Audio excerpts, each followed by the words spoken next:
ದೊಡ್ಡದರ ಆಚಾರ ದೊಡ್ಡದು, ಮನೆ ದೊಡ್ಡದರ ಮನಸ್ಸು ದೊಡ್ಡದು, ಅನ್ನ ದೊಡ್ಡದರ ಗುಣ ದೊಡ್ಡದು, ವಿದ್ಯೆ ದೊಡ್ಡದರ ಅನುಭವ ಕೂಡಲ ಶೃಂಗಮ ದೇವ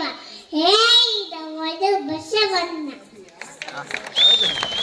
ಎಷ್ಟು ಕಾಲಗಳ ಕಳೆದು 84 ಲಕ್ಷ ಜೀವರಾಶಿಯನ್ನು ದಾಟಿ ಬಂದ ನಿಮಿಷಯ್ಯ ತಾನಯ್ಯ ಜನ್ನದಯ್ಯ ಆಸೆ ತಯವಯ್ಯ ಮುಂದೆ ಬಹುದಯ್ಯ ದರ್ಶನ